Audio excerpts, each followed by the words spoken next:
வணக்கம் மக்களே, இது ஆச்சரியங்களின் அணிவகுப்பு 12 டக்கர். இந்த உலகத்துல வித்தியாசமான நமக்கு ஆச்சரியங்களை தரக்கூடிய குட்டி குட்டி நாடுகள் நிறையவே இருக்கு. அதுல ஒண்ணுதான் புருண்டி. அதை பத்தின 12 டக்கரான தகவல்கள் உங்களுக்காக.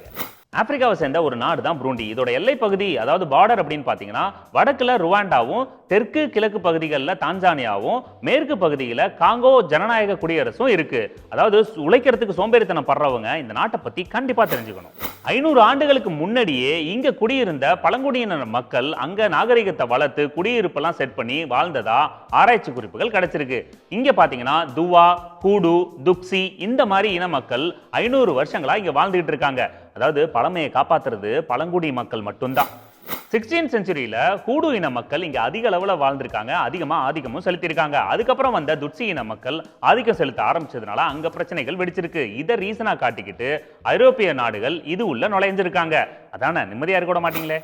17th செஞ்சுரியில குருதின்ற பிளேஸ்ல நடந்த வாரிசு தகராறுல இனக்குழுக்கள் நிறைய போட்டி போட ஆரம்பிச்சாங்க. இதை காரணம் காட்டி ஜெர்மனி உள்ள புகுந்தாங்க. அதுக்கப்புறம் அந்த நாட்டை பிடிச்சி அதை பங்கு போட்டு அவங்களோட காலனி ஆதிக்கத்தை ஆரம்பிச்சாங்க. 1890ல ஜெர்மனியோட ஒட்டுமொத்த காலனி ஆதிக்கத்தை அந்த புருண்டில காட்ட ஆரம்பிச்சாங்க. அங்க இருந்த இயற்கை வளங்கள் எல்லாத்தையும் சுரண்ட ஆரம்பிச்சாங்க. இதை எதிர்த்து அங்க உள்நாட்டுல இருந்த நிறைய இனக்குழுக்கள் ஃபார்ம் ஆகி அங்க ஆயுத போராட்டம் நடக்க ஆரம்பிச்சது. இதனால அந்த காலகட்டத்திலேயே பொருளாதாரம் டான்ஸ் ஆடவும் ஆரம்பிச்சிருச்சு. ஃபர்ஸ்ட் வேர்ல்டு வார் நடந்துகிட்டு இருந்தப்போ புருண்டியோட பக்கத்து நாடான ருவாண்டால தங்கியிருந்த பெல்ஜியம் படைகள் அப்படியே போற போக்குல நம்ம புருண்டியையும் ஆட்டையை போட்டு போயிடுவோம் அப்படின்னு சொல்லிட்டு நாட்டுக்குள்ள பூந்து போர் பண்ணி அந்த நாட்டையும் எடுத்துக்கிட்டாங்க. அப்ப ஆளாளுக்கு ஃபுட்பால் விளையாண்டுருக்கீங்க. 1902 வருஷம் புருண்டிக்கு விடுதலை கிடைச்சாலும் மன்னராட்சி தொடரலாம் அப்படின்னு சொல்லிட்டாங்க. அதனாலேயே விடுதலை கிடைச்சும் உள்குத்து நிறைய இருக்கு அப்படின்னு சொல்லிட்டு அங்க மக்கள் தொடர்ந்து போராட்டத்துல இறங்கிட்டாங்க. என்ன நம்மள மாதிரி அமைதியா போராட மாட்டாங்க, எதுக்கு எடுத்தாலும் துப்பாக்கி தான், டுமில் டுமில். சுதந்திரம் கிடைச்சதுக்கு அப்புறம் 1963ல இருந்து 1965 வரைக்கும் ஹூடு இன மக்களுக்கும் துட்சி இன மக்களுக்கும் பயங்கர இனக்கலவரம் இருந்தது. இதை தடுக்கிறதுக்காக கவர்மெண்ட் ஆயுதங்களை தூக்குனதுனால இந்த கிளர்ச்சியாளர்களும் ஆயுதங்களை தூக்குனாங்க. ஆனா இதுல பாதிக்கப்பட்டது என்னமோ அப்பாவி பொதுமக்கள். புருண்டியில மன்னராட்சி பிடிக்காததுனால 2 மிகப்பெரிய உள்நாட்டு போர் நடந்தது. 1970 அப்புறம் 1990ல இந்த போர்கள் நடந்தது. இதனால பாத்தீங்கன்னா பல லட்சக்கணக்கான மக்கள் கொல்லப்பட்டாங்க. அதனால அந்த நாட்டுல பாத்தீங்கன்னா எந்த தொழிலும் வளர்ச்சி அடையல. இதனால அந்த நாட்டோட பொருளாதாரம் டோட்டலா டேமேஜ் ஆச்சு.